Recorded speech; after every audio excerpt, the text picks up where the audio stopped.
Good morning, everybody. Welcome back to Cilinix Crypto. Hope you're all doing great. Hope you're having a great week so far, and welcome to this new video and your daily update on XRP. We're going to do a full update. Quickly, wanted to start off with a bit of a clarification, though. Yesterday, we did not speak about it in a video, but what I said 2 days ago, which was that I expected to move into 2.05 and $2. That is still also what I still thought yesterday, right? But yesterday, obviously, we had some strength coming into XRP.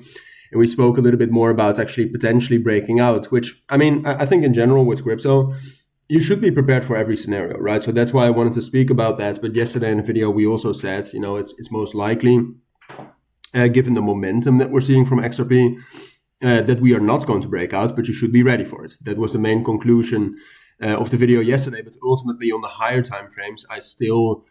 like I also thought in the weekend and like I thought on Monday, I still think it is most likely we're going to drop down to that value area low between 2.0 or at 2.07 with the potential to drop down towards $2. Now, do I necessarily think we're going to drop down to $2? No, not necessarily. But the thing is that it seems quite likely, especially also with this rejection we had yesterday.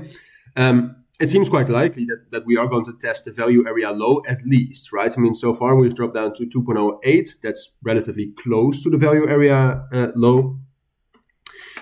But I think in general, if you go to the daily time frame, we've hit the value area high right here at in the middle of May. It's quite likely we're going to drop down to the value area low. So far we have not done that. And the value area low as a support zone usually is not an exact level that's going to hold. It's more of an indication, and you can also see that historically, where we have, the level that itself, which is, like I said, around 2.07, is quite strong, and it has ultimately held, but very often we spike down lower, right? So that's why I said $2, 1.95.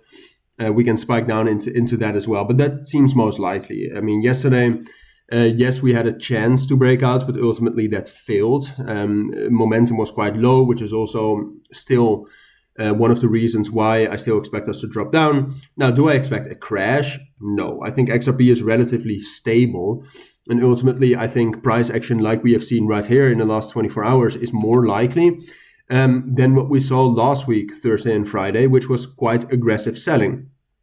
To be fair, Thursday is actually normally quite a good day for the crypto markets, right? And then XRP is very correlated to Bitcoin. So no, even though I think this rejection is a bearish confirmation, and on the 4-hour time frame, we've also dropped down below the 50 EMA, we've dropped down below the 7-day rolling VWAP, we've dropped down below the 90-day rolling VWAP. So those are technically all bearish confirmations, which lead me to believe that I think a bearish continuation is most likely, ultimately. But given the characteristics of today, and I'm not sure if you heard those sounds, hopefully not, but it could be. Those are some alerts going off. But so that bearish move is still, in my opinion, the most likely move, given all those reasons I just gave you earlier. But given the characteristics of today, that is where we were. My apologies. I think it's a little bit more likely for today to just remain stable, where the main resistance level at this point of time seems to be 2.22, which is also a high liquidity zone, by the way, historically, as you can see right here on the left. That is resistance. And then the main support level for now actually seems to be 2.12, earlier than 2.07. So, stability seems more likely for the short term. Than medium term, I still do expect that move lower. But hopefully I'm wrong about that. I will at least keep you updated on that. For now, I think this is what you need to know. So thank you for watching. Take care and bye.